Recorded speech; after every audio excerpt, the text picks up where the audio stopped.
మీ business విస్తరించాలనుకుంటున్నారా? మార్చి 16-17 హైటెక్స్ లో franchise India biggest ఫ్రో expo. TDP Janasena కూటమితో BJP పొత్తు కూడా దాదాపు ఖరారవుతున్న వేళ జగన్ అలర్ట్ అయ్యారు. మంత్రి పెద్దిరెడ్డి రామచంద్రారెడ్డికి సీఎం జగన్ మరో కీలక బాధ్యతల్ని అప్పగించి రంగంలోకి దించారు.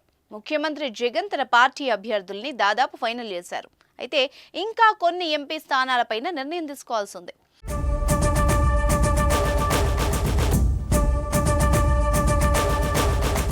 మంత్రి పెద్దిరెడ్డి రామచంద్రారెడ్డికి ప్రస్తుతం ఉన్న బాధ్యతలతో పాటుగా తిరుపతి పార్లమెంట్ రీజనల్ కోఆర్డినేటర్గా బాధ్యతలు కేటాయించారు. ఇప్పటి వరకు పెద్దిరెడ్డి అనంతపురం, హిందూపురం, చిత్తూరు పార్లమెంట్ నియోజకవర్గాలకు ఇన్ఛార్జిగా ఉన్నారు. ఇప్పటి వరకు తిరుపతి పర్యవేక్షించిన సీనియర్ నేత చెవిరెడ్డి భాస్కర్ రెడ్డి ఒంగోలు ఎంపీ అభ్యర్థిగా పోటీ చేస్తుండటంతో ఆ బాధ్యతల్ని మంత్రి పెద్దిరెడ్డికి కేటాయించారు. మంత్రి పెద్దిరెడ్డి ఈసారి కుప్పం నియోజకవర్గం పైన ప్రత్యేక ఫోకస్ పెట్టారు. టీడీపీ అధినేత చంద్రబాబు ఓటమే లక్ష్యం అని చెబుతున్నారు. అదేవిధంగా అనంతపురం జిల్లాలోని హిందూపురం పైన గురిపెట్టారు.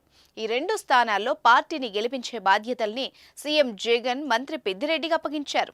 టీడీపీ అధినేత చంద్రబాబు సొంత జిల్లా కావడంతో చిత్తూరు జిల్లాలో మెజార్టీ సీట్లు గెలుస్తామని మంత్రి పెద్దిరెడ్డి ధీమా వ్యక్తం చేస్తున్నారు.